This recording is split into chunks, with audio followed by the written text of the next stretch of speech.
Good evening, everyone. My name is Maarten Kroes, Clinical Research Manager, and on behalf of Canon, it is my great pleasure to welcome you to our second day of our online oncology days.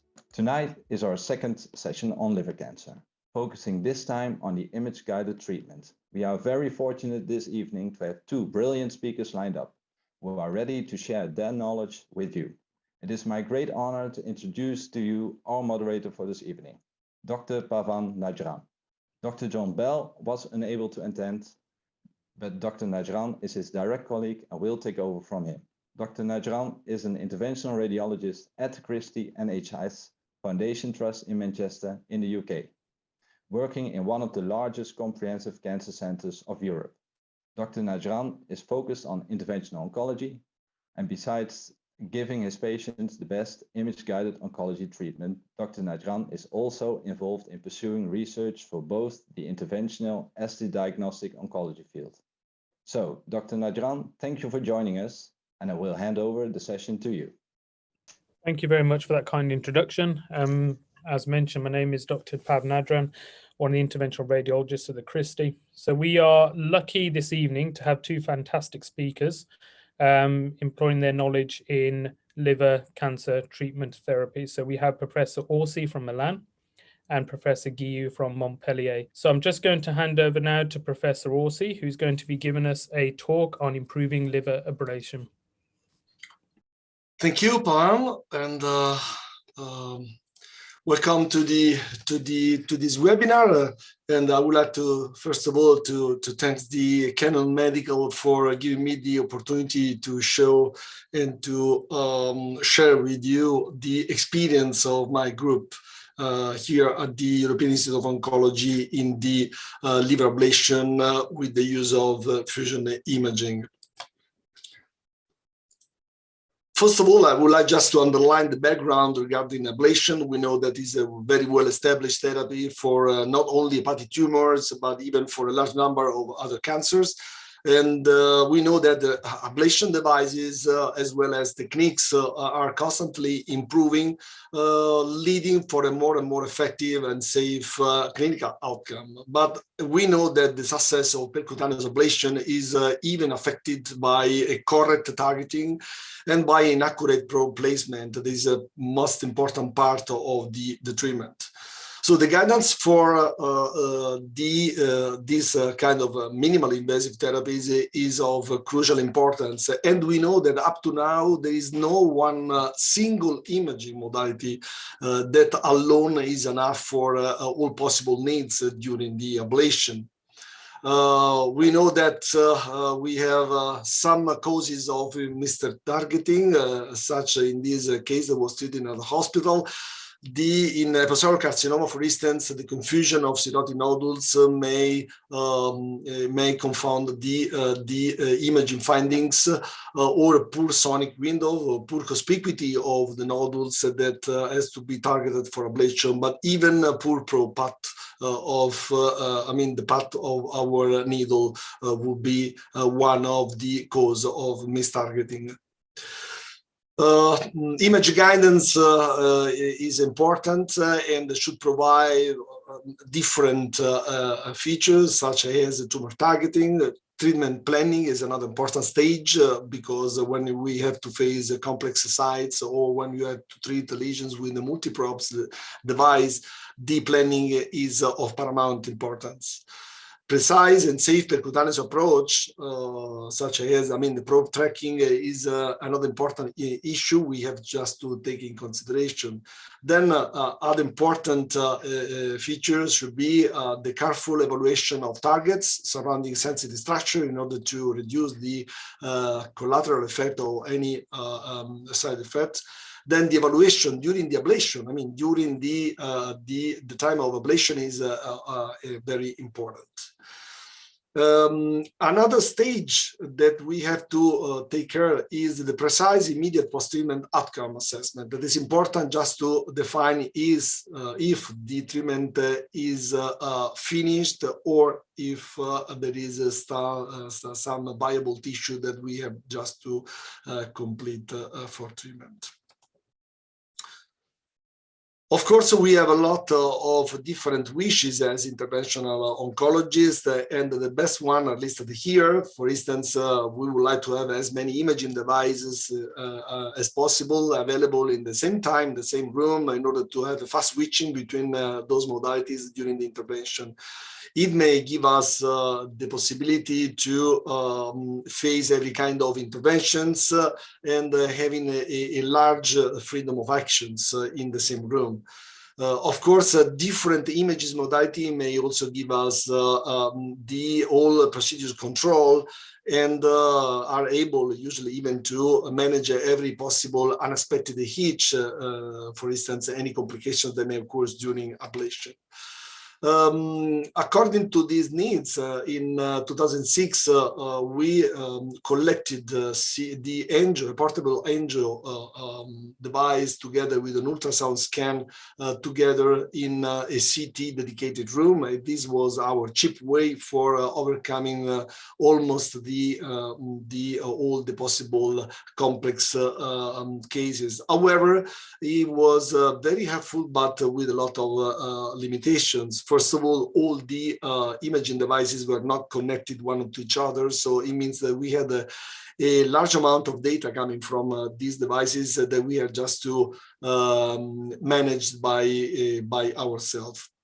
That's the reason why, thanks to our administration in 2019, we built the Alphenix 4D CT room. That is an integrated CT angio ultrasound equipments coming from Canon. This is the shoot of our room. And thanks to these facilities, we were able just to answer some important clinical needs that we had at the time. For instance, we needed just to lowering our reassess, and it means that we had just to achieve more efficient therapies in order to complete the treatment in just one session. Of course, it was even able just to expand our interventional oncology indications by facing more complex cases. Of course, this was even able to reduce our waiting list in order to do more cases and with a faster workflow. And then the safer approach to our patient also reduced our complications.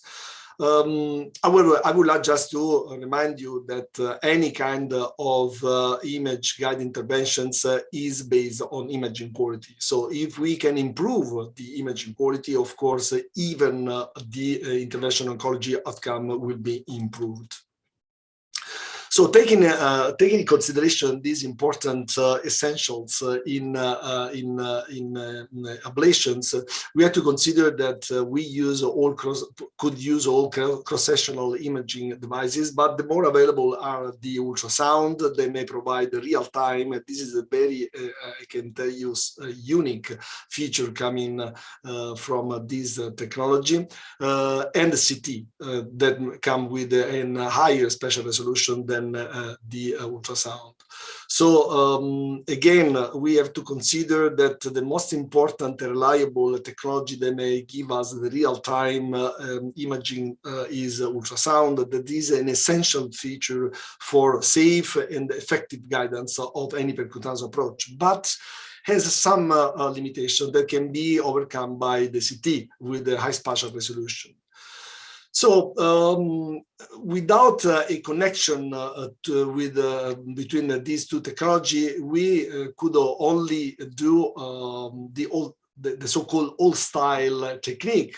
That means using ultrasound for a preoperative checking of the target visibility in order to define which kind of approach we could have for this specific situation, and even to define the patient position. Then the preoperative CT scan gave us the target confirmation, and even to understand the sensitive structures closer to the target. So, I mean, CT may give us a more safe planning. Of course, ultrasound is very helpful for guiding the percutaneous needle placement because the real-time technology, and also to follow the ablation. At the end, the treatment CT may evaluate the ablation outcome. But what happens if the lesion is not visible at ultrasound, or if the lesion is not visible at CT? Or if more than one lesion have to be ablated, and the CT axial track is not possible, because I mean the CT give us only the axial track for our needle. So this is a typical situation, very complex to be solved without an integrated imaging modalities. This very teeny lesion in segment 1 that could be reached only in this position, I mean with the axial plane, because it cannot be seen by ultrasound, but we know that the lesion can be only seen during the arterial phase. So scan by scan, we can just introduce the needle and stick in the lesion. But what about this situation? I mean, this is a small lesion under the dome. We cannot, I mean, stick the needle directly through the lung parenchyma into the liver. We have just to find with CT a different angle just to stick the needle. But however, even if we found out of the axial track the correct position for our needle, we have to consider that the lesion could be seen only for 20 seconds in the arterial phase, because it cannot be seen absolutely later on. So it would be another confusing information. That's the reason why ultrasound together with CT, the so-called fusion imaging technique, may overcome easily this kind of situation, because we can easily overlap the ultrasound and the real-time multiplanar scans coming from the ultrasound together with the scans of CT together for having a perfect overlapping of imaging. So in this way, by using the active tracker, that is a device that can be just put on the skin surface of the patient, we may have a fast treatment planning by changing the angle and the plane of our possible track. So we can define the needle track that could be absolutely outside the axial plane provided by the CT. In this way, procedures is made easier and safer, and of course faster. And it usually don't need a huge experience, because it's sort of a standardization. In order to increase the overlapping of CT together with the ultrasound, the precision overlapping, we introduced several years ago the use of the double Neumann tracheal tube for the one lung ventilation. So the patient will only breathe with the left side, the right one will be still.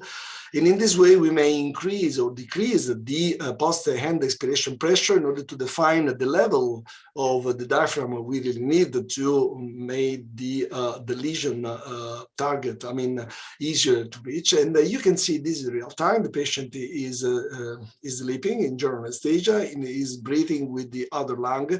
And you can see how the CT and the ultrasound are perfectly matching.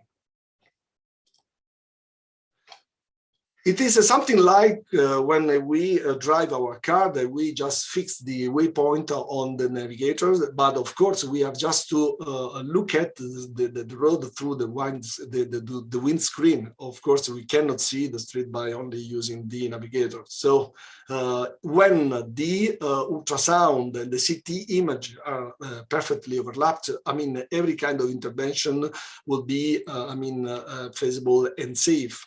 We can just put our waypoints, there's an electronic landmark on the target, we have just to follow the road. This is an example of the possible very complex cases we may manage with this technology. So this is a patient with multifocal epithelial carcinoma in a healthy liver. Patient was selected to be embolized with a blend embolization with small beads. You can see 5 different hypervascular lesions that were the target of the embolization. This is the embolization stage. All the lesions are hypervascular, so we This is the CT scan performed during the injection intraarterially, and we had the 3D volume rendering that may help us just to define every single feeders for embolize one by one all the lesions. You can see the microcatheter in the position, in the perfect position for the embolization.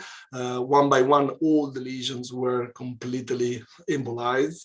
And it was not very complex thanks to the system that help us this work. And this is the embolic materials entrapped into the lesion, and this is the CT scan several weeks later. You can see all the lesions were completely no more fed by the arterial supply.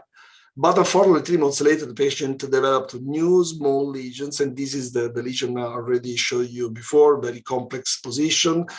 And of course, they are very thin lesions. The patient was selected to be ablated, but the only way to see the lesions was just to put the landmark on the arterial phase of the CT. Dataset was sent to the ultrasound, the Apleo i800, and we needed just to stick the needle where the landmark were put it. And it is very easy. It's a sort of a game. This is a more complex lesion. You can see here in the segment number 1, this is the needle that was bended in order to avoid big vessels such as this portal branch, and was immediately below it. And as soon as the needle was with the tip at the level of the lesion, the power was applied, and the treatment started. You can see the white cloud that is due to the steam formation. This is the tract ablation. You can see some steam going out from the inferior vena cava and vessels. And all the lesions were treated in the same session. And this is a CT scan several weeks later. And the patient is still disease-free after 1 year and a half. So in this specific patient, the fusion imaging gave us the precise planning since the beginning, and with otherwise unimaginable scan planes. And we even, made a clear and direct access point definition on the skin surface. And of course, another advantage of using the fusion imaging technique is that it may take us the advantage of using CT images in different phases. So sometimes we need to use the portal vein, for instance, in metastatic disease. And by reducing the X-ray exposition, because we don't need to repeat the scans just to be sure that the lesion, the needle is sticking in the right position. This is another very complex patient. The patient was operated for a PT3A renal cell carcinoma, and he had a retroperitoneal seeding after nephrectomy. You can see the CT scan. These seedings were removed by the surgeon. But of course, several weeks, 6 months later, he developed teeny new deposits. They are not actually within the liver, but they were just on the liver surface. And the patient wasn't able to be treated with the surgery again, so was selected to be treated again with the ablation. You can see the teeny lesions, 4 different lesions. And the only way to do the treatment was just to put the markers on the CT scan. You can see how strange is this plan on CT, and just we put the landmark. And we need just to stick the needle according to the electronic landmark.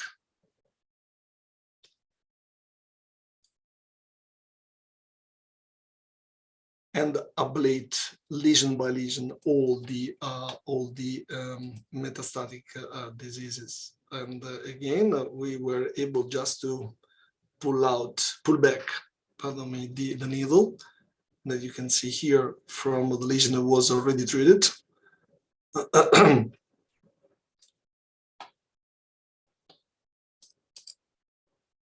Bending the needle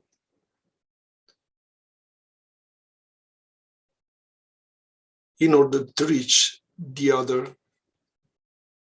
target here.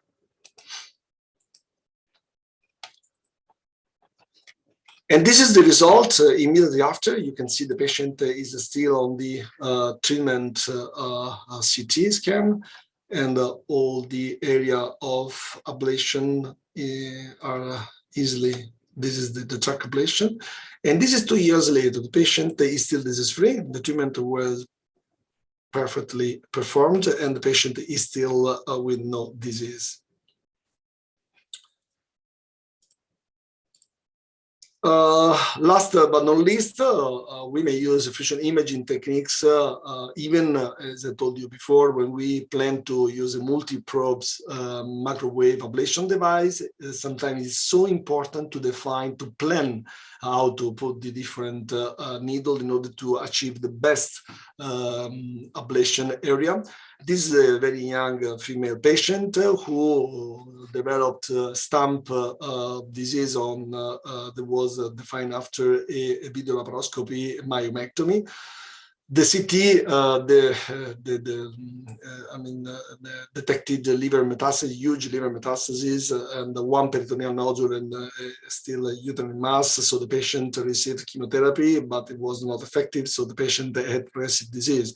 So she had a second line with the trabectedin, and as you can see, they are this is a huge lesion, the liver, the peritoneal deposit, and the mass here.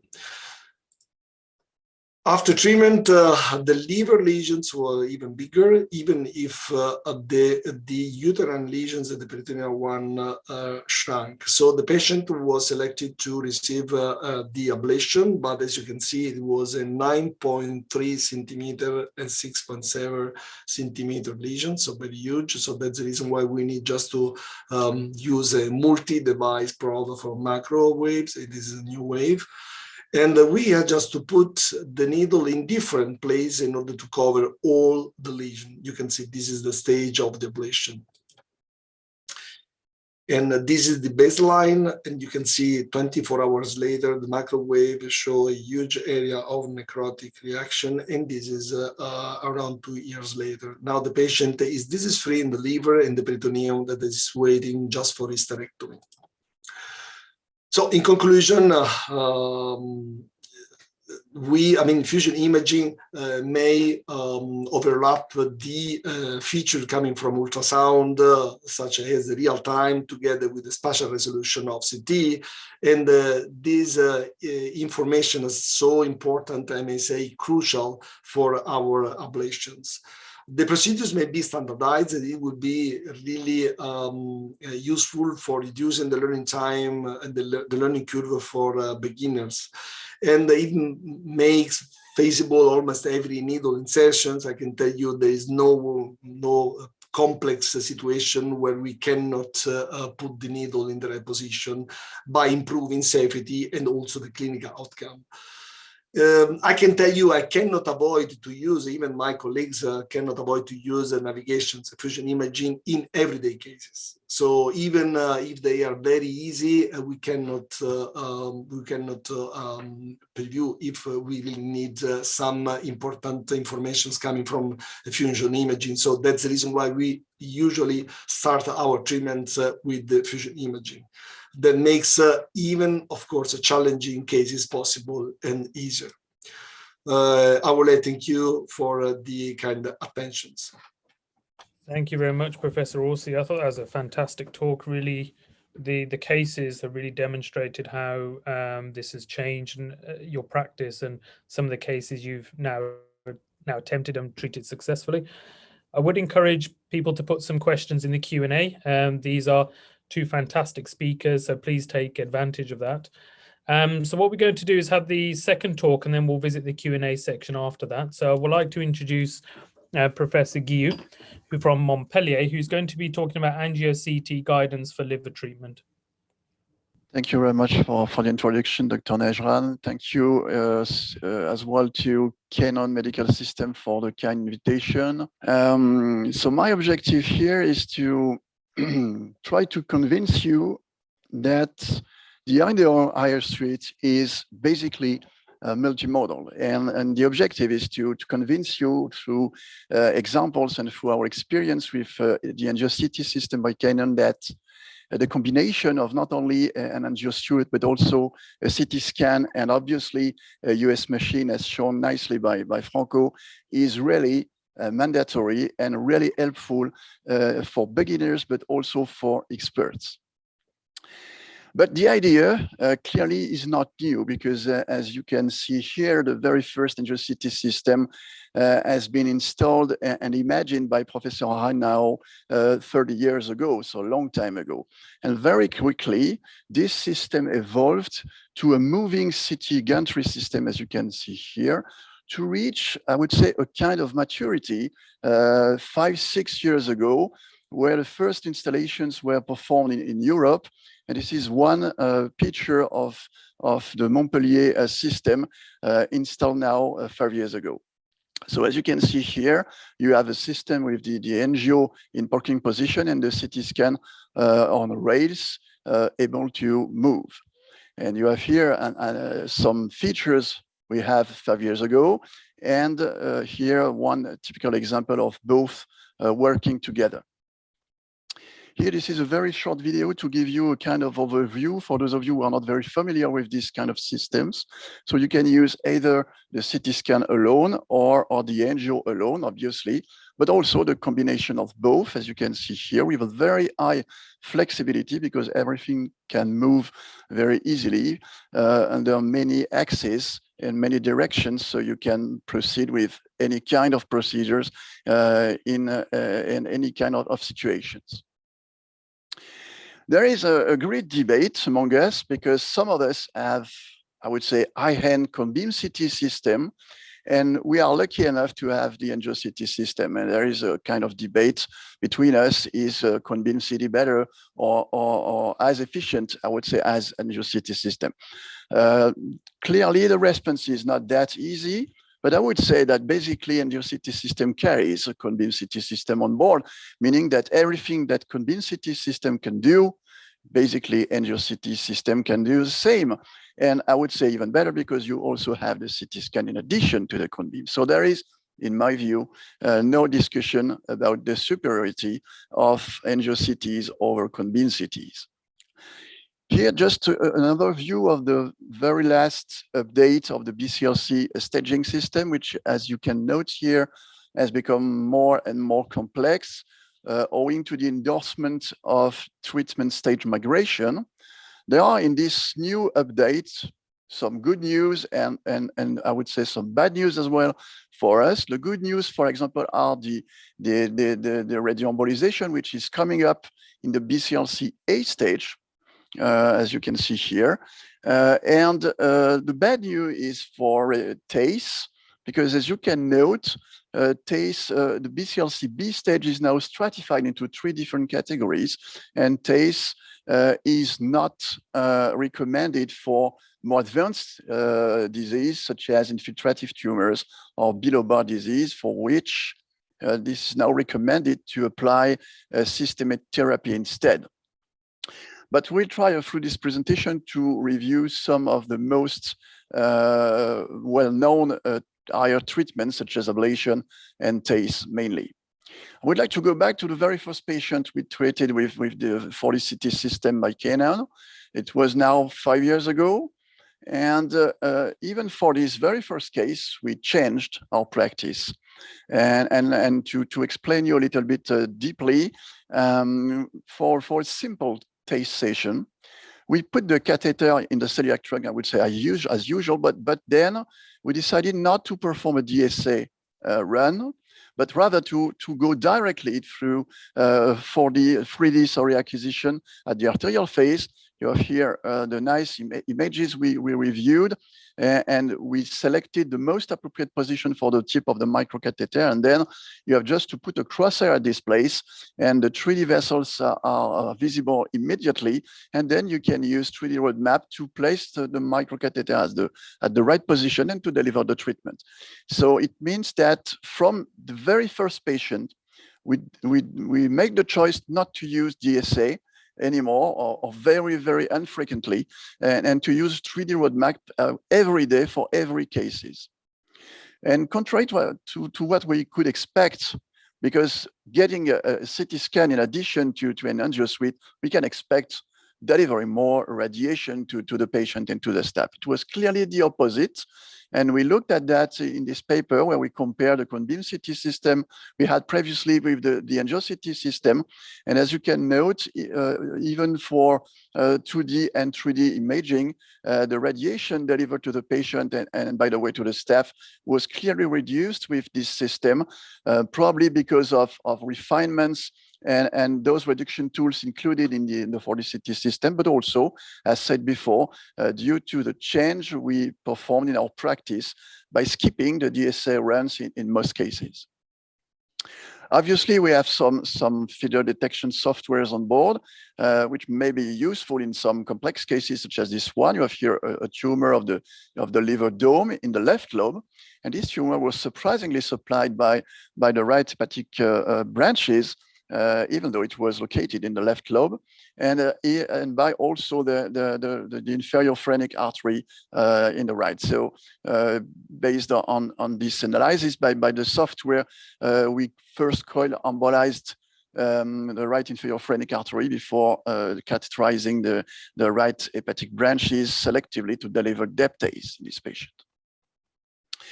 Just some words about TIPS, because TIPS is not really for treating, obviously, liver cancer, but may be applied in the context of liver tumors and in cirrhotic patients. And this is something important, especially for beginners, because as you know, this technique is not easy. And the main problem for beginners is that there is a blind puncture of the portal system. And with the angio-CT technology, you can improve and facilitate the procedure, especially for beginners, because you can acquire a CT scan at the portal phase at the beginning of the procedure when a patient is under GA. And then you can segment the portal vessels and again use fusion imaging to see now the portal system and to facilitate the puncture, especially for those of us who are not using real-time US guidance. So as you can see here in this TIPS procedure, the matching is perfect. And even after the end, after deployment of the TIPS, you can see very well that there is a good matching between CT scan acquisitions performed at the beginning and TIPS performed at the end. But clearly the main input of angio-CTs in the liver is for ablation.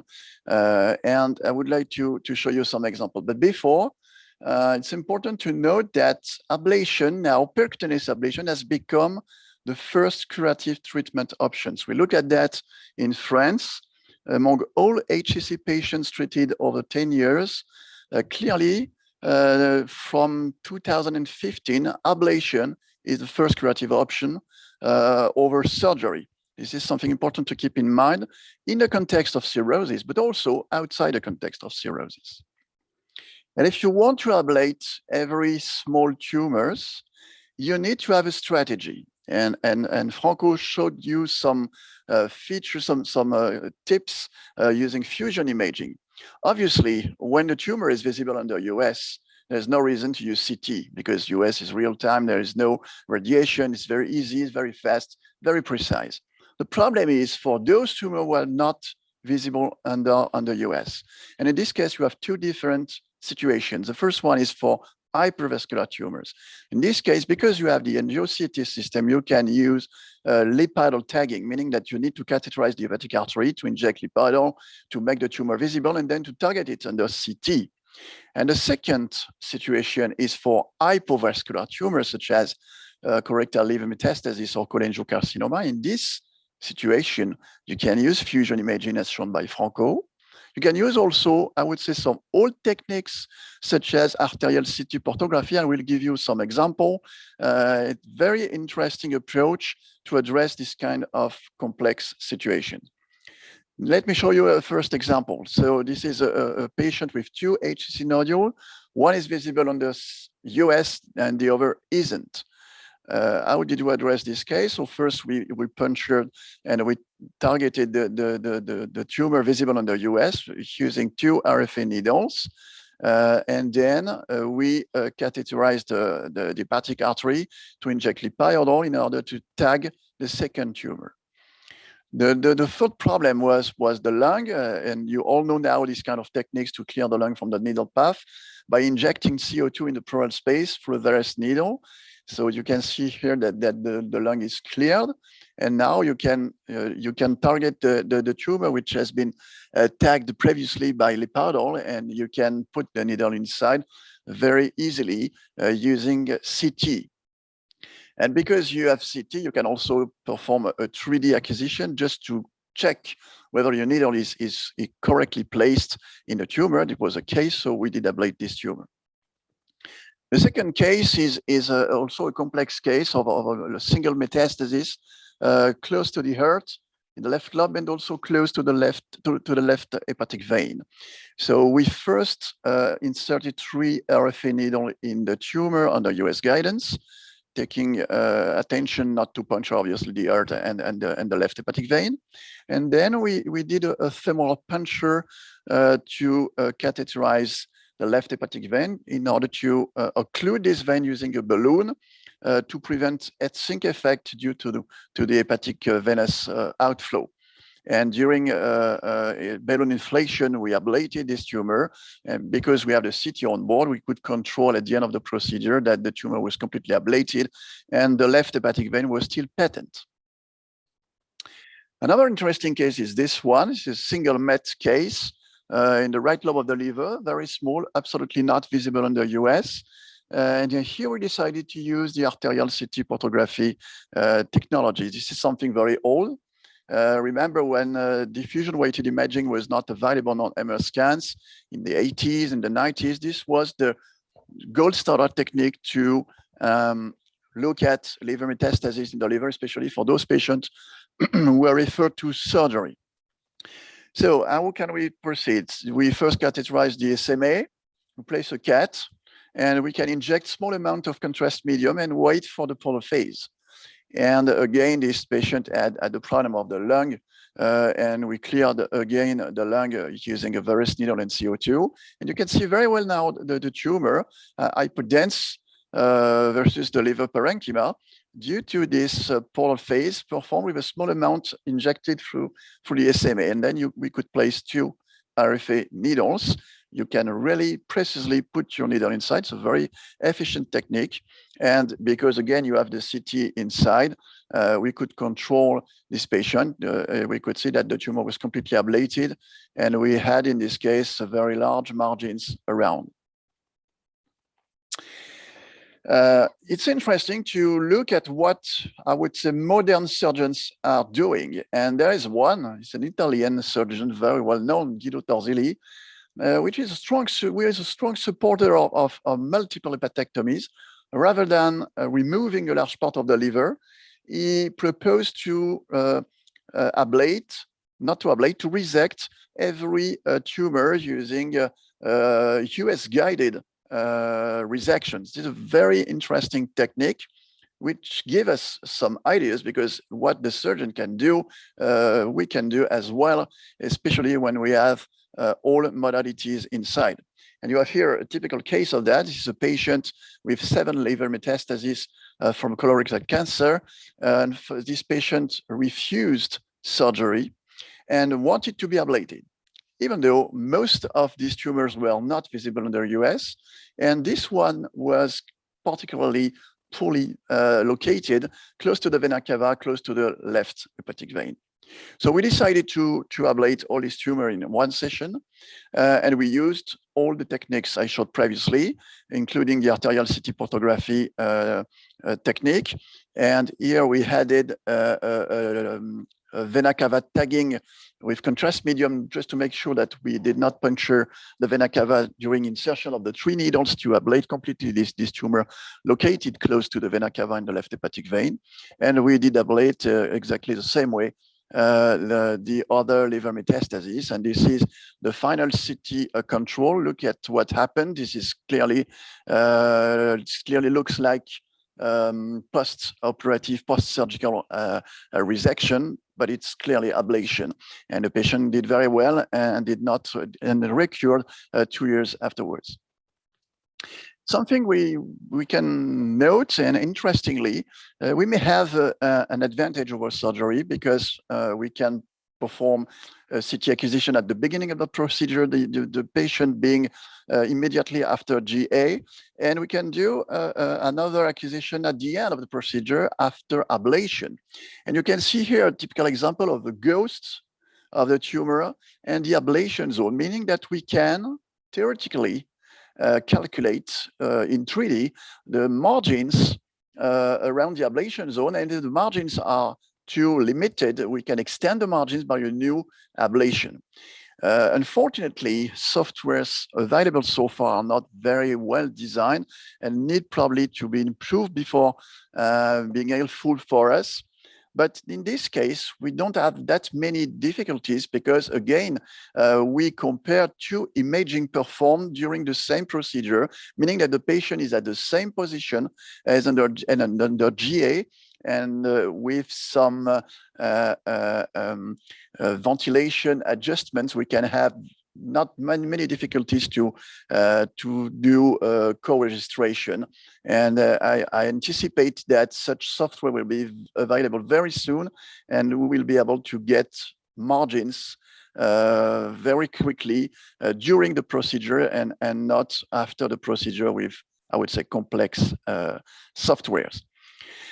Here, this is another case, complex case of a young patient with colorectal liver metastasis, already treated by everything, hemihepatectomy, hepatic arterial infusion of oxaliplatin, SBRT, and unfortunately, this patient has a new nodule centrally located, not visible under US, close to the duodenum and to the pancreas, so very difficult to ablate. But again, using the same technique, arterial CT portography, we inserted 5 IRE needles in this case, and we could ablate this tumor, even though it was poorly located. It was not that easy. It took 2 hours for us to put the needle very precisely, and we could ablate this tumor. And again, because you have the CT scan, we could control at the end using new CT acquisitions, and we had a nice ablation zone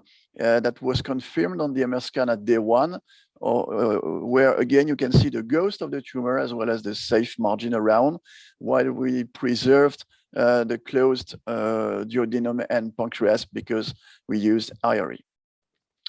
Just one comment to go a little bit further, because when we discuss about ablation of HCC, we always think about local recurrence. This is clearly our technical problem. It may happen between 5 and 20% of cases, depending on the paper and the literature. This is not really a problem because the objective is to get good margins. And if we can get good margins, probably we won't have any local recurrence. But anyway, local recurrence is accessible to curative treatments in most cases. So in my view, it's not really a problem, contrary to distant recurrences, which happen very frequently, nearly in all patients.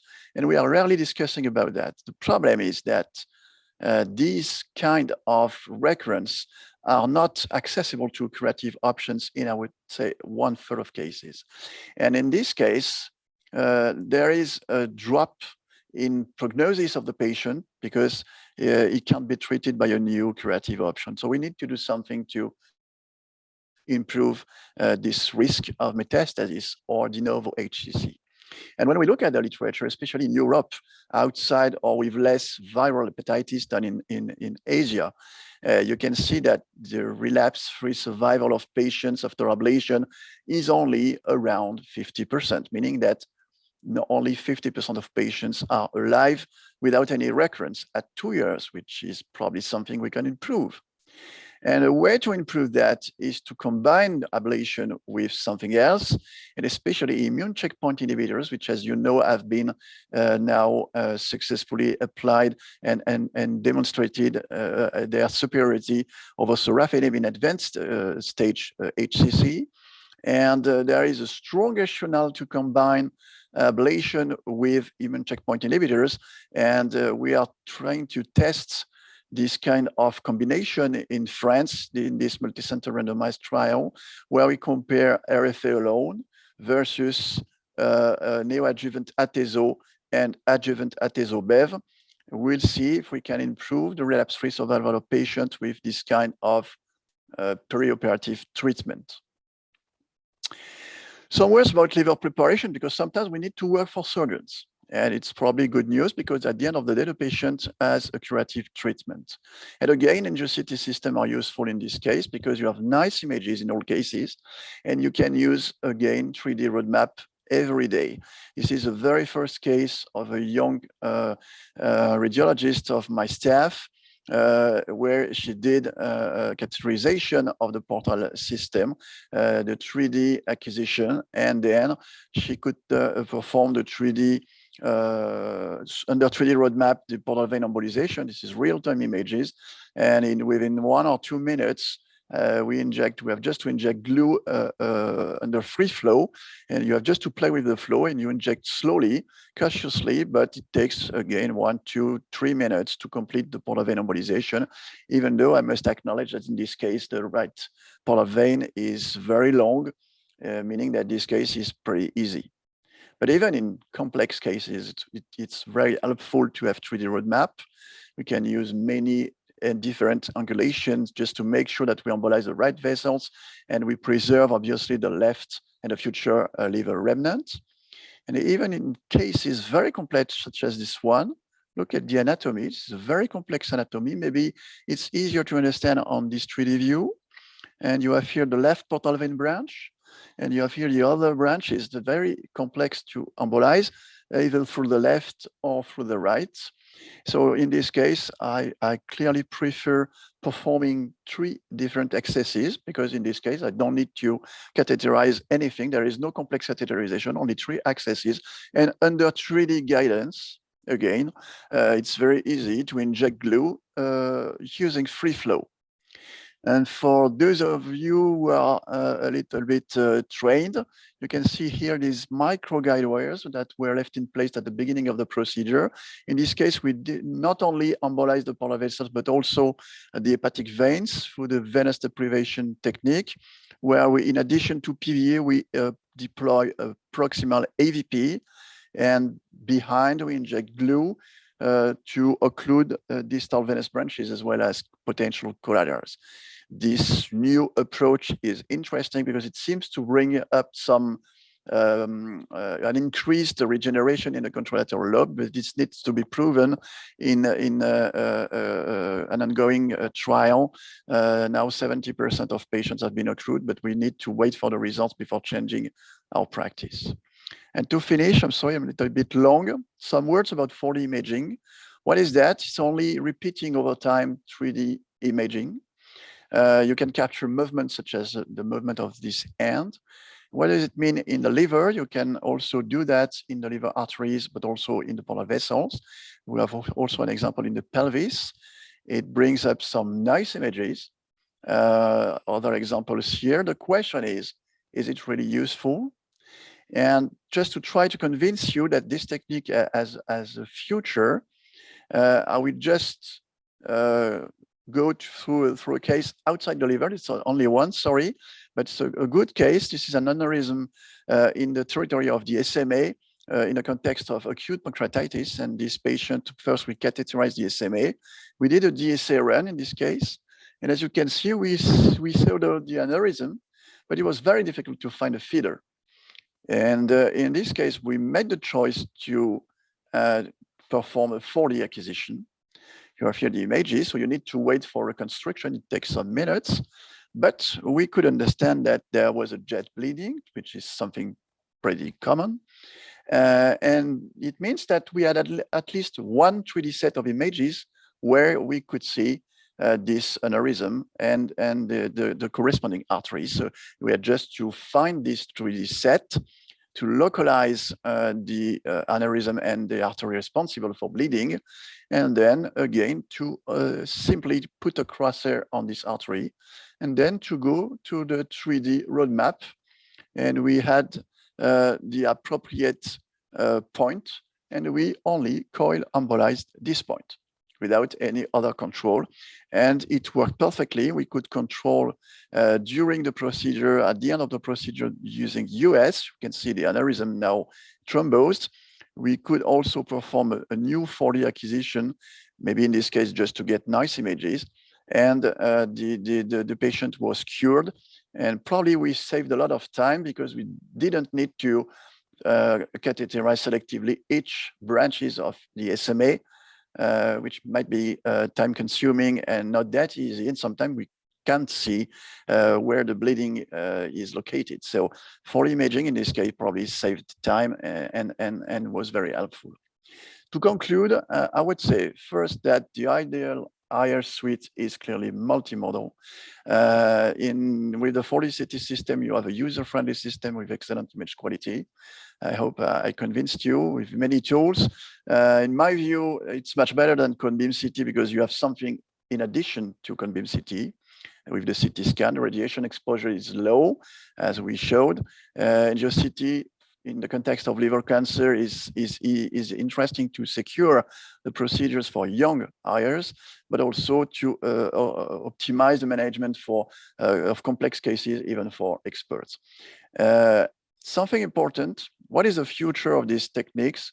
In my view, there is a bright future for Angio-CT because most improvements and innovations seen on CT scanners are being translated to Angio-CT system, such as deep learning reconstruction and many more options.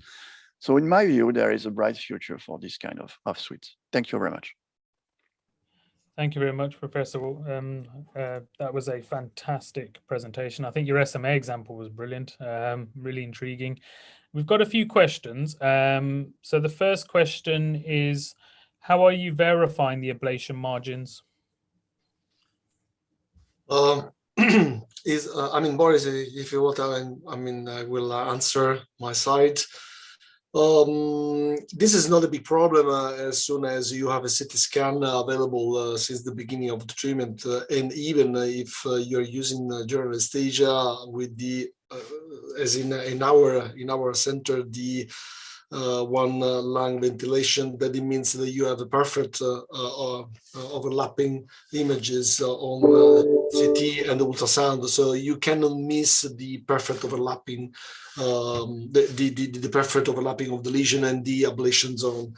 Of course, I mean, we tried several different software, but I can tell you they are not good enough for overcome the many limitations you may have, because the lever will change the shape and orientation after a huge ablation. So even in the software who take into account the vessels and they try just to reconstruct a right position of the tumor and the ablation, there's a lot of lack of perfect positioning. But if you have the patient in the same positions from the beginning to the end of the procedures, you can just overlap the CT images together. I mean, the software may help you to do it, and it will be very easy to do it. And you can take advantage of this very easy way to understand if the lesion is ablated, just to keep going to treat the patient until the area is completely ablated, or just to finish it because the safety margin is good enough. Personally, I fully agree with you, Franco. I would just add something. It is a kind of message for Canon, because clearly the software that are available on the market so far are not very good at co-registrating images. So here in this case, we are lucky enough to be able to, as you said, to have images acquired at the same position under the same conditions, I would say, which clearly is facilitating the co-registration system. But Canon has a very good experience and a very good I would say results with co-registration with subtraction imaging. So it means that they have the technology to provide us with precise co-registration technique and precise margin assessment. That's only something they need to work on, in my view. Thank you very much, Professor Guillou. just conscious of time, there is quite an interesting question from one of the audience. Do you think combination treatments are now the forefront for HCC? And do you think this technology in particular has improved access to combination ablation and TACE therapies? If we start with you, Professor Dew. Okay, I'm not sure I'm the right guy for that, because in my department we have a kind of a philosophy where we use ablation for small tumors, meaning that less than 3 cm tumors, ablation alone, because it works very well. And when we want to address larger tumors, usually we refer the patient to the surgeons. That's a philosophy to keep good relationship with our surgeons. So I have not a large experience of combining TACE and ablation. I do have experience, but in some way, I agree with Boris, because I mean, we have to, I mean, it is not only a political issue, it is a clear limitations of our technology. So we know that our lesions, the target of our lesions should be up to 3 centimeters. Of course, it happens that we have almost the same philosophy in my hospital, but sometimes it happens that those patients cannot be treated by surgeons. And in this way, we can just apply the embolization immediately before the ablation, and they can tell you it really works. It really works better. I don't know if the embolization and ablation would be a sort of Saint Graal for treating the lesion bigger than 3, because it cannot be exported in all the centers. So I think the best way would be just having a good devices that will overcome the limitations of the 3 centimeters. But at this time, I think the best solution would be having a good relationship with surgeons. Thank you very much. A very good political answer. It's probably I completely agree with both of you.